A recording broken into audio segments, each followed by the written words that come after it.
a doctor told me then, Ruth, if I saw the need of putting this baby in a vent, I would have rather let her go. Because I know how mentally draining living with someone in a vent is. And the worst bit, Lynn, it's not even the fact that she needs a vent, it's the fact that when she gets there, she won't come out of it. The ventilator? She won't come out of it.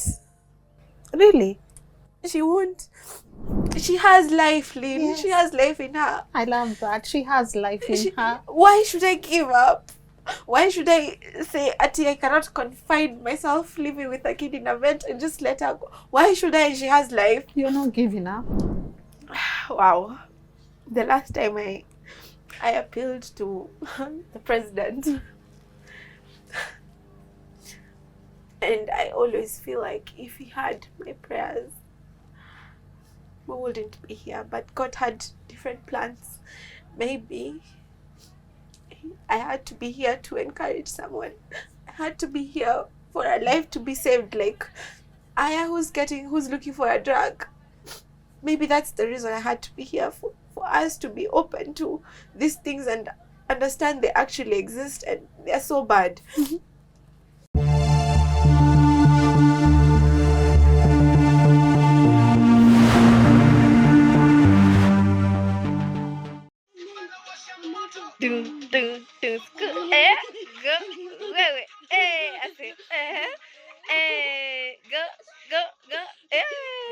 When the music is so nice, yeah, she dances with her hands. When it touches her soul, yes, she dances with her eyes and her hands. Hi. She dances, she communicates, she loves me, and I love her right back. And I won't give up on her. I'll never give up on you. For as long as you don't give up on yourself. I promise. Wape, wape. Oh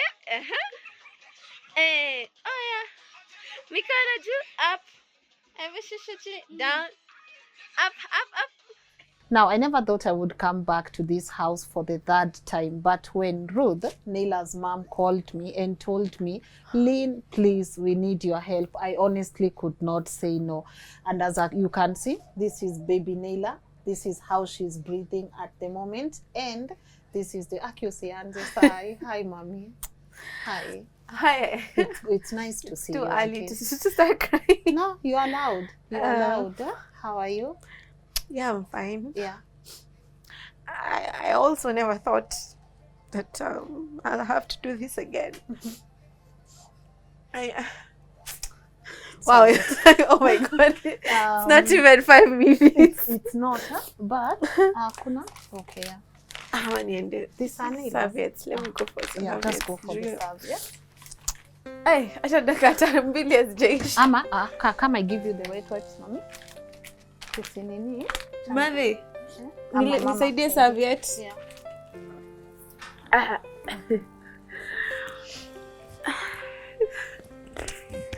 Neillah. By the way, Neillah is watching cartoon. And she's smiling. Nishaanza kulia.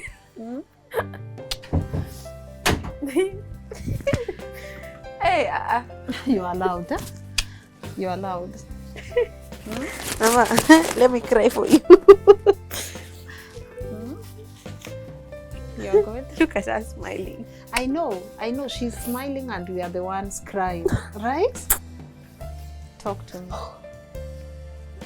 Wow. So, I equally never thought I'll have to do this again. Because Neillah was born with a condition called spinal muscular atrophy, type 1. Yeah. There are 4 types of spinal muscular atrophy. Type 1, type 2, type 3, and type 4. Type 1 happens to be the most severe. Because SMA basically means you're born with a genetic condition which affects the muscles, in that the muscles, the more you grow, the muscles tend to shed off and weaken.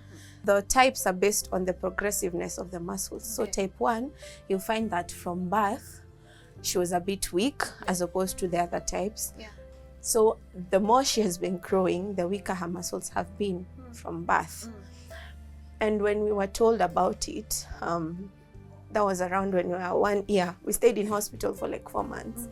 And that's when we needed funds to, you know, clear the bill and hopefully to raise money for her drug, which we'll get to. And then what we received wasn't enough to clear the bill because we had to make a home setup, as you guys can see. So when the doctors told me that she wouldn't make 2 years, it was terrifying, of course, and I had hope. And you see, she was getting stronger, actually. For some reasons, she was. We came home, we turned 2 years, and I settled. I felt like maybe it was a misdiagnosis.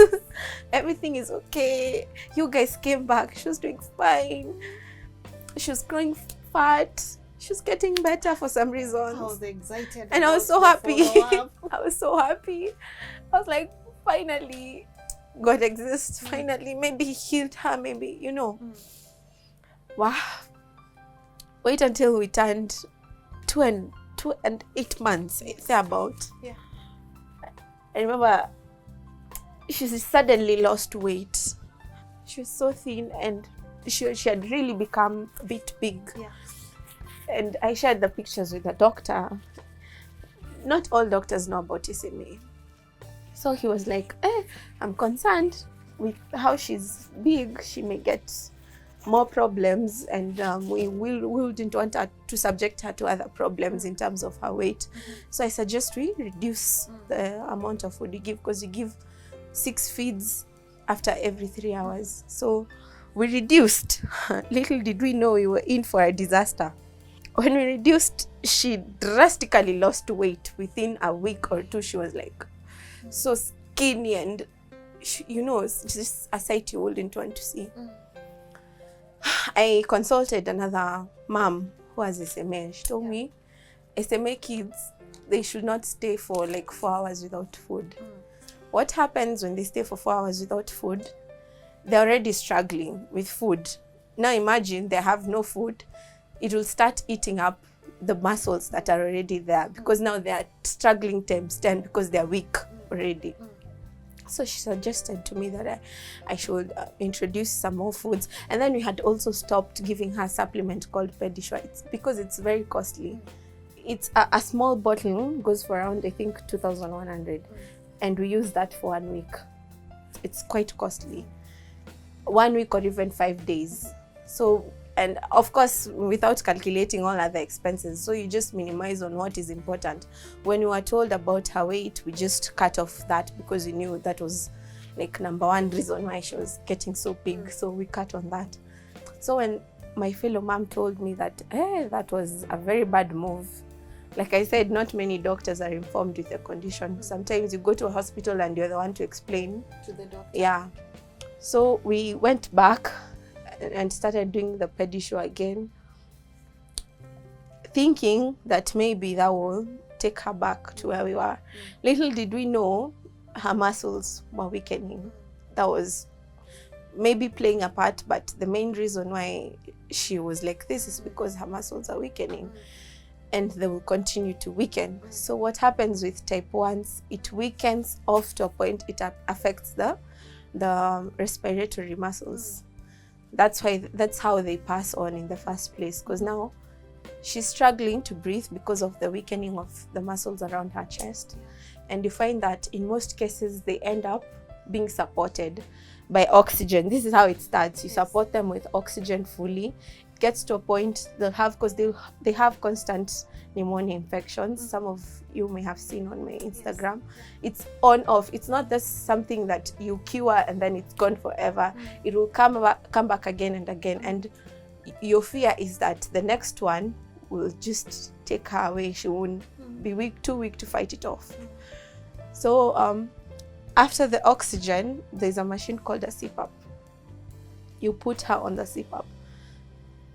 Even at this point, the CPAP, because the oxygen just supplies the oxygen around the trachea, but she still has to do the work of breathing it in. That's what she's doing now. That's why you can see the way she's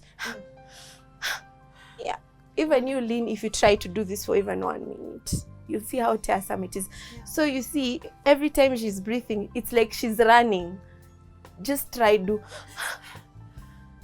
You see, unachoka. Yes. So it's like every time she's constantly running. That's why she was telling me she cannot stay past 3-4 hours without food. Yes. She needs the energy because it's like anakimbia 2-2-4-7. This is a lot of work. It's a lot of energy she's using. Yeah. Now what the CPAP does, it pushes the air into the lungs directly. Yeah. So when it pushes air into the lungs open up. Hence kifua itacha kukaa hivi kama bell. Hata ukishika tu. It's okay. You see her chest bleed. Every time I change her clothes when I'm giving her bath, I just hide. I don't want to see it because look at her chest. You were here the last time. It wasn't like this. This is her chest.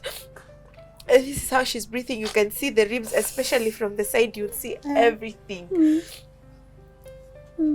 She's not in pain? No, she's not. Okay. In fact, she loves when I do this to her because I think it takes off the pressure from her back. Okay. She starts smiling. Yeah, there she is. If you see this, Kai. just look. Kai.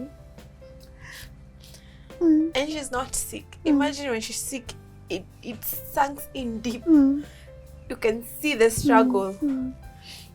It's bad. It's amazing sucks.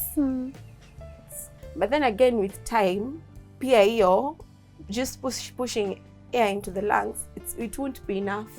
Because now it's okay, fine, it's in the lungs, but it needs to be circulated. Hence the ventilator. So the ventilator now will fully support her. And that's what you are looking for. And that is what I'm looking for. Because the ventilator I am looking for has both settings, the CPAP and the vent. In that, if we go down, we can easily switch to the ventilator instead. I don't want to wait until it's really life and death for me to. It is as it is now, because you never know. She may collapse and just get tired of doing this. So we need it, but I wouldn't want where it's urgent. We're rushing her to the hospital. We already have bills. We have corona around, and I wouldn't want us to get there. It's bad. At times, she's asleep. It's like she forgets to breathe. And then this alarms me. I'm sleeping just beside her. It alarms me, and I wake up and I find she's passed out. The oxygen is at 50 because I am with her 247, Lynn. I'm human. I need to rest. I need to sleep. You need a break. Yeah, I need a break. Imagine you have a newborn, and at times it gets into your head.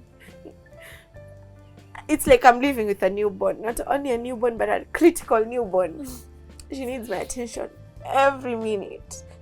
I've gone to the toilet. She's blocked her tracheostomy. She's passed out. I have to come back, resuscitate her, because I can't rush to the hospital. By the time I'm going to the hospital, she's gone, and then I'm going to the hospital and something I can do from home. Yeah. So I just need to settle. And the worst bit, Lynn, it's not even the fact that she needs a vent. It's the fact that when she gets there, she won't come out of it. The ventilator? She won't come out of it. Really? She won't. I'll give you an example. You're used to walking. This is a very shallow example. Yes. And then you get a car. Lynn, will you go back home to walking? No. Same case, this baby is struggling. And then you support her. Because you support her because you have to support her. She cannot go back. And then the muscles have already weakened off. She cannot go back. Imagine going back will be as much as a struggle as it is to just even be there. So you are ready to see her inside the ventilator 24/7? You can never be ready, but if that's the only option, I have to just see her every day. As in, you can look at her. She's struggling, but she's smiling. You are telling me she has refused to She give has up. refused to give up. She's refused to settle to her condition. How can I give up? How can I just say, oh, she'll be fine? A doctor told me then, Ruth, if I saw the need of putting this baby in a vent, I would have rather let her go. Because I know how mentally draining living with someone in a vent is. you know what I can't get over is you need a ventilator knowing your kid might not get out of that ventilator, but you are willing to go the extra mile. How much is this ventilator that we are talking about? The ventilator is around 2 million. Okay. Not inputting other constant costs. And also maybe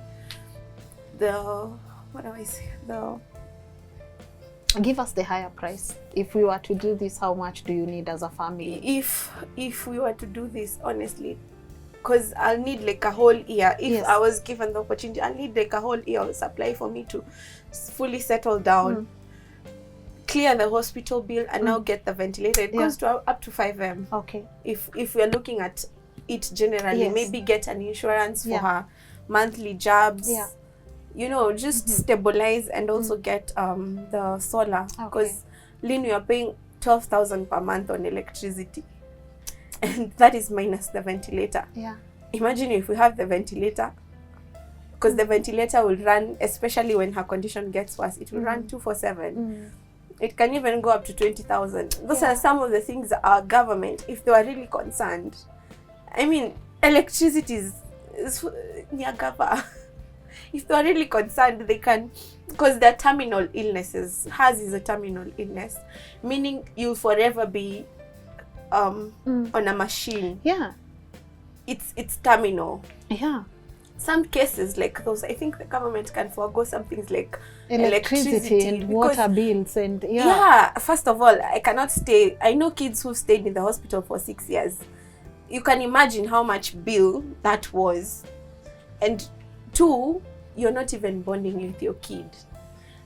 Personally, I advocate for home care. 1, you're bonding. I know I am 157% sure if this kid was in the hospital, she wouldn't get to 3 years. She wouldn't.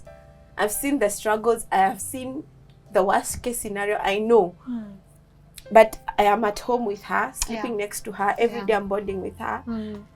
She takes in my energy. I am a very bubbly person. She takes in that because she sees me laughing. At times, she communicates. She can't talk because of the trachea, but she communicates. Because this day I was so low and I was crying and I was just looking at her and crying. Do you know, she lifted her hands and wiped my Oh my God!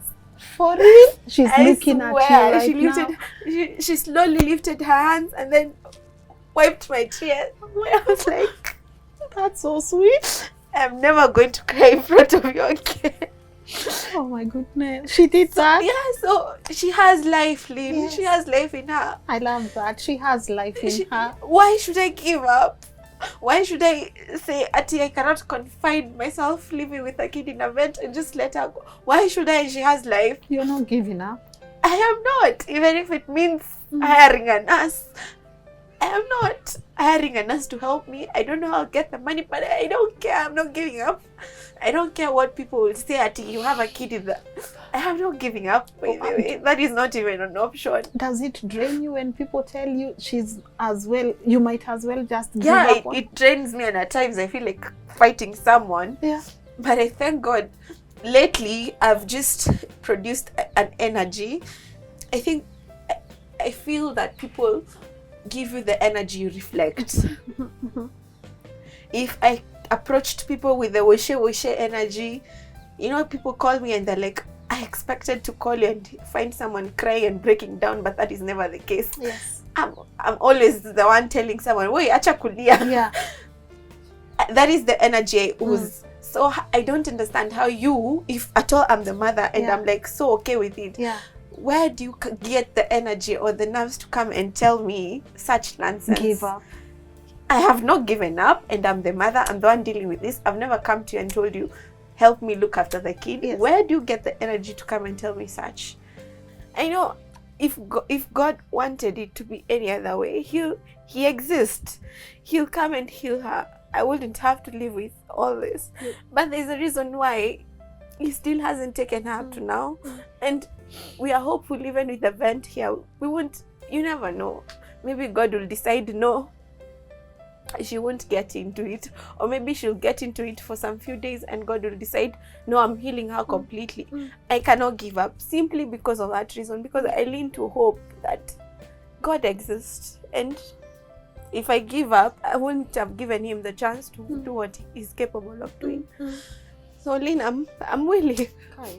Now that will need me, I don't know, I'll have to just be, I don't know how I'll work around it, but because now a ventilator, it's a machine, anything can happen, the lights are off, the generator is not working.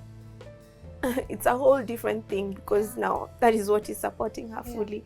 And their mother's doing it, so you can. I can. I think God gave me the strength to do so. Yeah. Any insurance help in all this? No. Our insurances, they give a markup for pre-existing conditions. Maybe 300 if you happen to get a very good insurance. They'll give you a 1 million insurance. And Lynn, if this kid goes to the hospital today, I can assure you she'll spend more than 2 months in the hospital. And all these 2 months she'll be in the ICU. Every time she has an infection, I manage it from home. You know, the last time I posted my videos, guys were telling me, rush to the hospital, rush to the hospital. We'll help you clear the bill. But you guys don't understand. I'll rush to the hospital today. We will get to up to maybe 1 million or so. And then we'll come back after another month. She's sick again. We rush to the, how many times will I ask for hospital contribution? How many times? It's draining for me too. So this is what I personally do. Yes. I manage her. I have doctors who are very willing. Some are willing to even come home. I already know the drill. In case it's so bad, I cannot control it. We take an ambulance, go to a hospital that already knows our history. Maybe that is where the insurance can come in. We go to the hospital for outpatient, and then they infest the IVF drug, which goes straight to the blood. Once we do that, I ask them to release us. And they are very reluctant. Some even make me sign papers because we cannot release a patient who has... But I tell him, will you pay my bill? If you're going to pay for a bill, then we'll stick to the hospital. Last time I even had an argument with the hospital because they're asking for us to go to the ICU. I'm telling them I already know what you have. You know, as a parent, you have to take your stand. I already know what you have, and I know if I go to the hospital, hospitals have infections, we'll stay here and stay here, tutakwama, tuko na bills tayari huku ingine, and we have a ward at home. Just release us. I had to sign papers. So this is her ward.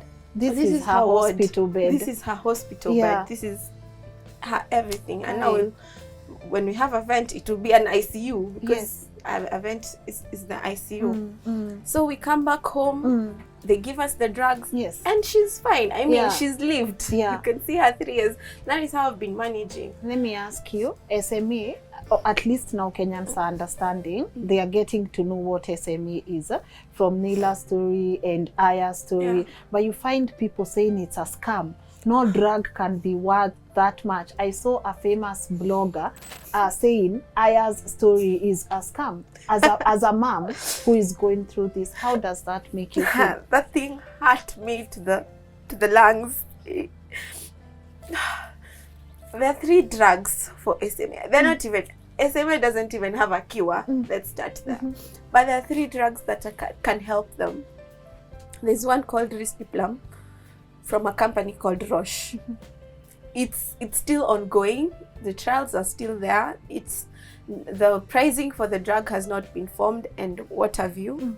There's one called Speranza. Is she okay? She's seeking my attention. Oh, okay. Okay. There's one called, or maybe she was playing with this and then I took it. There's one called Speranza. Speranza, what it does, it slows down. It doesn't heal. It slows down the progressiveness of the muscles. And for Speranza, it's around 17 million per jab.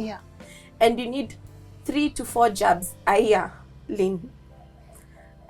It's and the minute you stop giving Speranza, it's like you go back to square one. So you have to every year until God decides otherwise, you have to be 17 times 4. It's a lot. How much is that? Hey. And it's not in Kenya. Let's start there. So you have to travel abroad to get the drug. Number 1, the best and the most expensive drug in the world. It's called Zolgensma. It's $230 million, $2.1 million. Lynn, who can afford that? And let's not even go to the requirements. The requirements are the kid should be below 2 years. 2 years And already. and 13.5 kgs. Yeah. Neillah Not is past 2 years. not more than 13.5 kgs, I think. Yeah. Neillah is past 2 years. Reason being, Zolgensma works with a bacteria that a kid below 2 years produces. It works in handy. The minute the kid passes 2 years, the bacteria, the body fights that bacteria. So you'll find that when the kids are given Zolgensma, it won't be up to maximum level of the working of how it's supposed to work. It won't work fully the way it's supposed to work. So that's why it's best given below 2 years. Okay. What Zolgensma does, it twitches around with the gene that is missing in SMA. The SMN gene, it plays around with it. So in some cases, especially if it's given early enough, the kids may be able to achieve some milestones. They may be able to sit, to walk, and most definitely the respiratory bit won't be affected. Lynn, when we were starting for fundraising, I never knew. I remember even when I was asking the doctor, it was like a no-go zone. Ruth, how are you going to raise 230 million? But I took the shot. I think I told you about the drug. I took the shot and I only managed to raise 3M. Between paying bills, setting up a home care, we are both jobless. It was like impossible. So at one point, at 1 year, 8 months, they had a trial. They were giving for free. And I approached a doctor, I won't mention his name, and all he had to do was send an email. Just send an email to those people and tell them there's an SMA kid and this is her condition and maybe we'll be in a lottery because she's so strong. Maybe they would have given us the drug. He never. I went to that doctor 5 times. Every time I'm going there, I'm paying consultation 4,000 and I am not with the kid for him to just write the email. He never did. And we are 1 year, I think 8 or 9 months. He never did. Kai. Of course, and the follow-up calls, I was like, you know what? I'm done. If this is what God you want me to do, I'm mentally tortured. I'm physically tired. I'm emotionally struggling. I'm done. I just gave up. I gave up. So seeing someone comment such nonsense, knowing very well the effect that drug would have been on my kid and other kids, it kills me because the least he could have done is just researched about it. It's all over the internet, my God. And educate people because SMA cases will come. It's just a matter of time because now everyone knows there is SMA. My question is, for how long will we keep on letting this to happen? Because it gets bad. I'm lucky that she's a very strong girl and she refuses to give up. I have seen kids, they couldn't keep up with the fight and they die. I told someone, it's like you're slowly watching your kid die. I mean, it's not that you wake up and she's gone. You're slowly seeing it without knowing torture. very well there's nothing you can do. I asked the doctor about the gene therapy for her. He told me it's impossible. It's impossible. So I asked him, surprisingly, if just God opens doors for me and I get 270 million, can she get the drug? Can it help her? He's like, I won't lie to you. No. She's past. We passed that. We are past that bridge. There's no going back. Like literally, what I'm doing, I'm extending her life. I am literally extending her life because even if we get zonglesma, we've already lost those muscles. We won't get them back. Even if we get Speranza, to slow down too. It's also a way of us extending. But where are we going to get the money? I get you. If we get Roch, it works the same way. It just helps and extends. So maybe God sees through my tears and just helps us get the Roch drug as one of the trials, with the hope that as I am buying the vent to extend her life, the drug will help me extend the life. I love that. But literally, I need to put it out there. Once we get into the vent, it's so hard to come out of it. And I'm okay with that. You're okay with that? I am okay with that. So even if you're helping me, just help me knowing that I am requesting as a mother to give me more days, more years with my kid, because she's not giving up. I won't give up. Good, good, good. I know many people don't get to see the dad often, but the dad is there. Yeah, I know he's there. He's a very creative person. How is the dad coping? He's coping well. He's very helpful. At times we take shifts to sleep. One is in the morning shift and the other one is in the night shift. He loves his kid so much, and I wish all men would do that. He understands his baby's condition. In fact, Neillah sees him as a cartoon. Every time he walks in, Neillah will just smile and laugh. Yeah. I don't know. He just sees him as a cartoon. But he's there and he loves his kid so much. Yeah. I love that. I love that. Ruth, talk to your daughter. I want me to fully break down. No. I want her someday. You never know. You never know. Look at her. Look at her. Look at her. And she loves, Let me remove this for a minute. Mama, can I remove it for 1 minute? She'll accept. Can I hold it for you? She's okay with it. Okay. It's cartoon. Hey, Angel.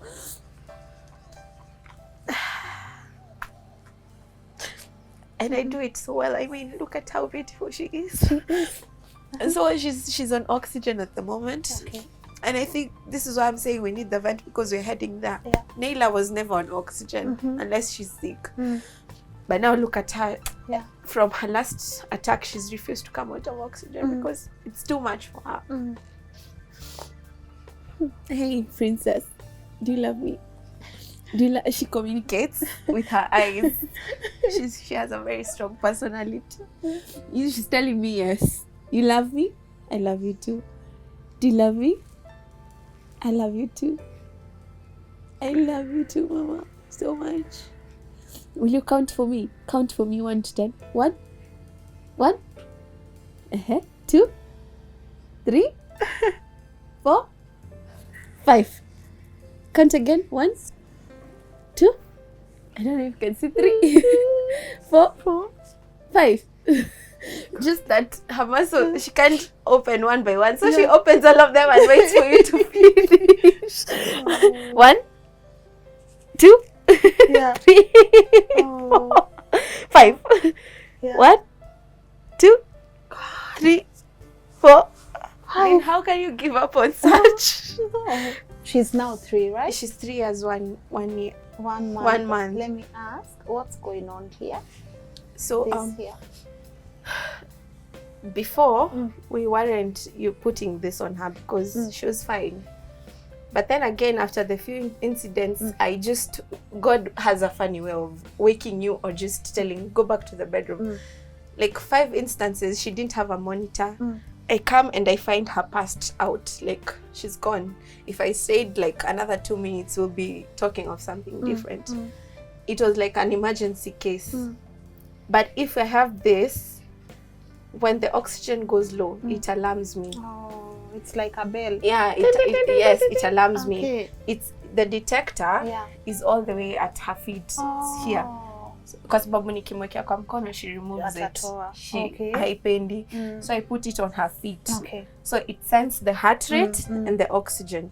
So the heart rate, when it's also very high or very low, it alarms me. Okay. So maybe if I'm in the washroom, there's no one here, we are all doing something, maybe in the sitting room, washroom, or maybe I'm serving my food, it will alarm me that I need to rush back and see what's happening. If the battery is low, it also alarms me. Oh, okay. Yeah. Okay. What's It's so keeping bad. you going, Ruth?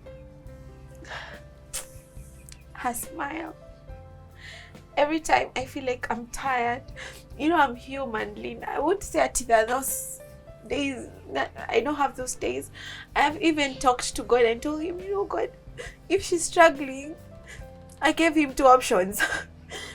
Take my life, give my muscles to her if she's struggling, and let me die knowing that I left her my muscles, my body, my strength, my big body. I gave it all to her. It was worth the sacrifice.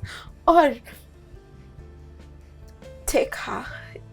If you're not in a position to heal her, take her, because at times I can't stand seeing this.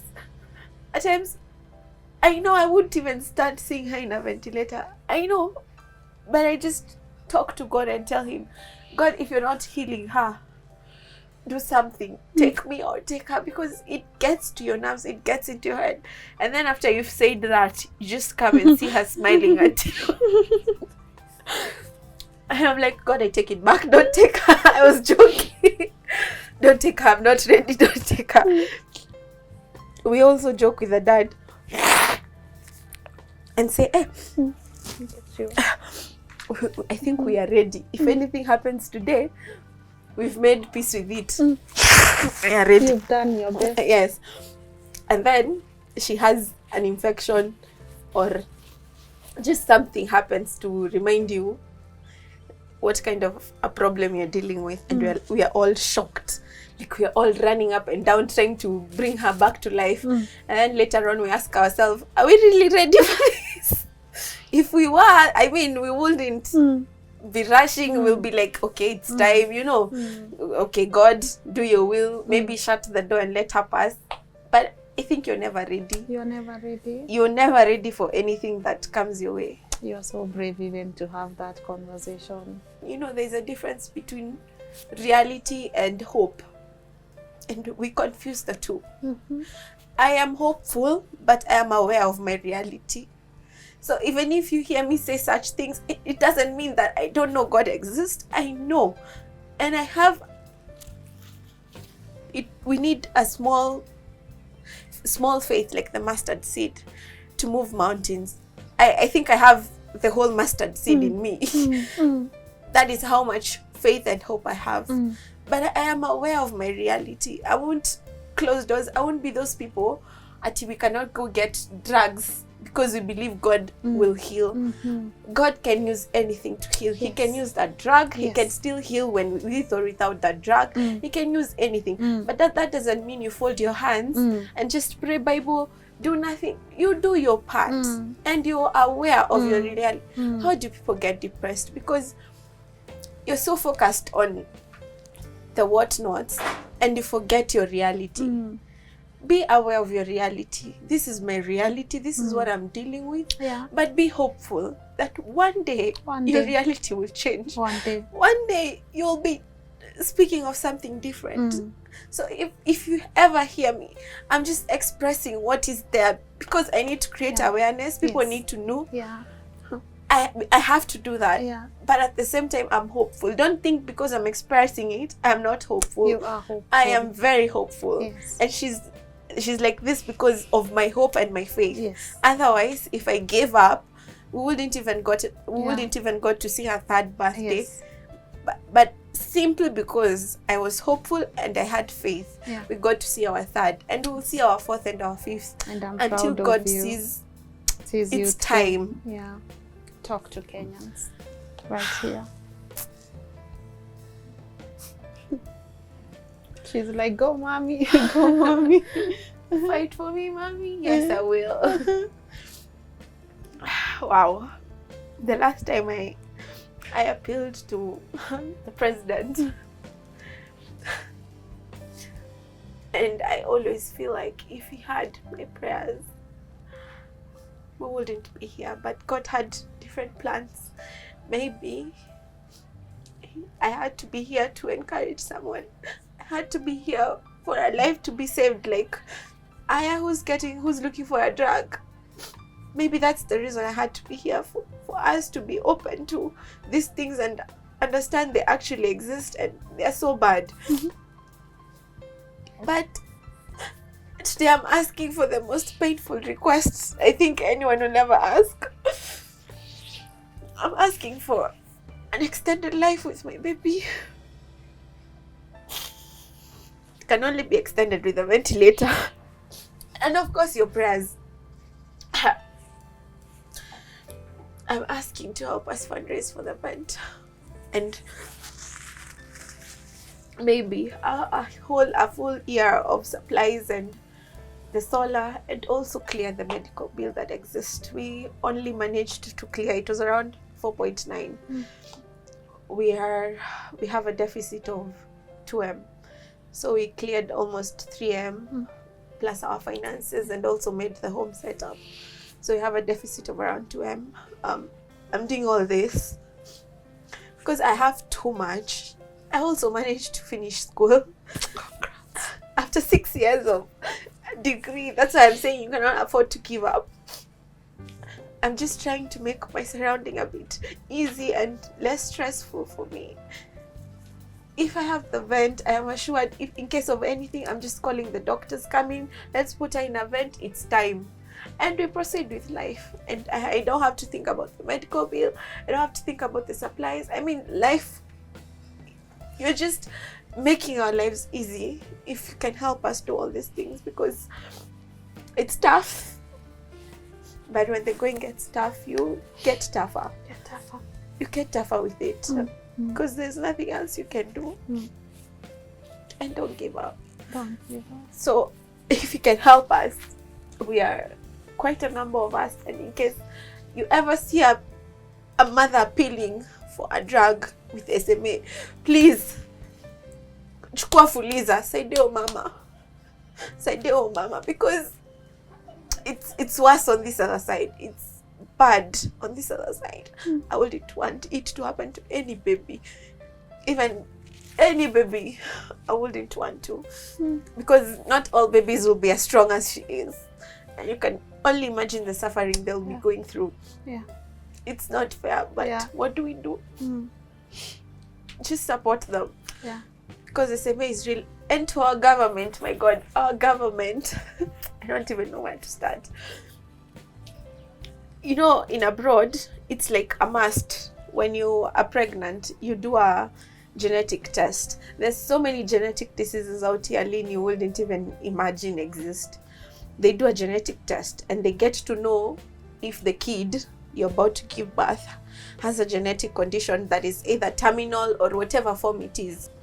If it's terminal, you're given an option to abort or to stay. It's upon you. But you see, you already know, you are aware of your surrounding. If you decide to keep it, you can start looking for help as early as possible. If it's applying for trials, because this hospital, despite the drugs being so expensive, some of them actually give trials to patients, depending on how available it is and how young your kid is. You know, you start making necessary arrangements, because you know, I have a SMA kid in my stomach. If you feel like you don't have the energy to carry it, also you're not supposed to be judged. If you decide to go the other way, you're not supposed to be judged, because either way, whether you give birth to this kid, that is what you'll subject them to, and there is nothing. So our government needs to take up such responsibilities, you know. Help us with electricity. I mean, is it too much to ask? We're just 5 kids in Kenya. Is it too much to ask for? Will they die if they remove 20,000 from each of us on electricity bills? They'll be helping us, because we did not choose. It's not like we were given a box to tick and we took SMA. We did not choose. And simply because we did not choose, does it mean we should be subjected to all this pain? If they can help us, can also help us in terms of funds. Give us something. I see money being stolen, and I feel like it kills me. It kills 2 billion. What is 230 million on 2 billion? How many kids can be saved every day? How many, Lynn?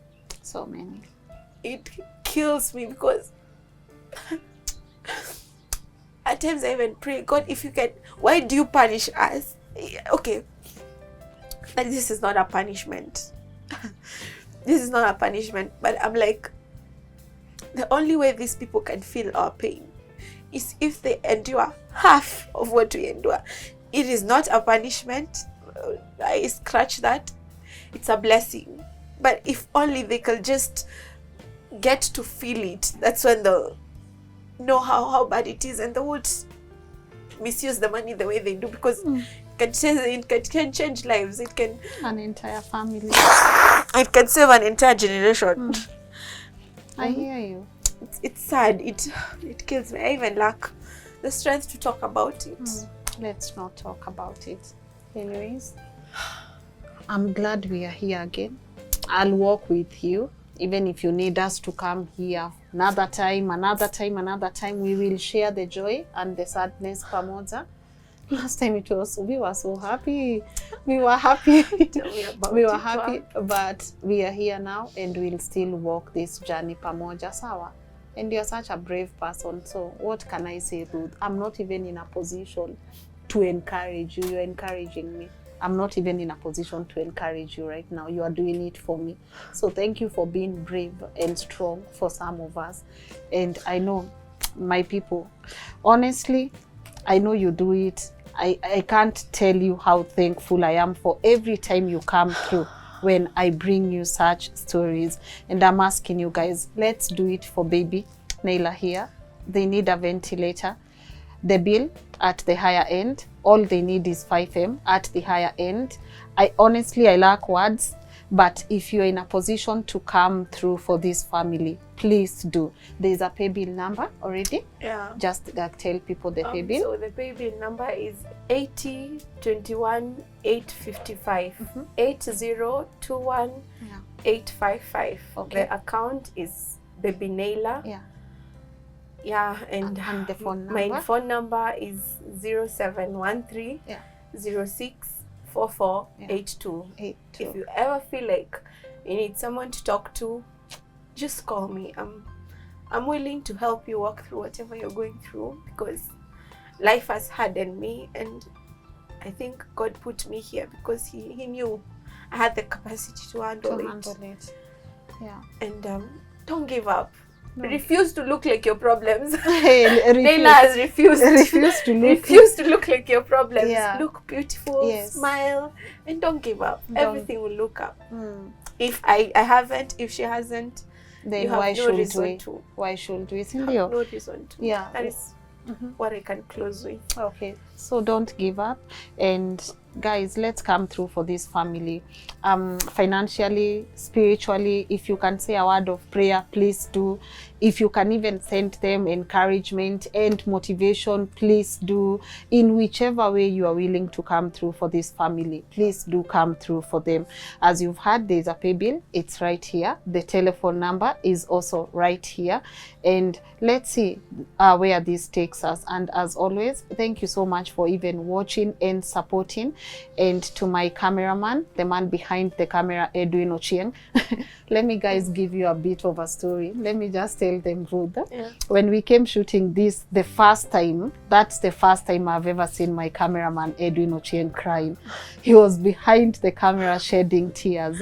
And I can't tell you guys how grateful I am to always walk this journey with him. So Edwin, I appreciate you. Thank you so much. And to our amazing editors, Yukabeth Mukami, David Muridhi, and Chabet, for always bringing you these episodes. So situcheze tu kama sisi watu wangu, tusaidie hii familia. Yeah, and I'm looking forward to an amazing follow-up. Hatutachoka. Yeah. Sini sawa? Okay. Bye.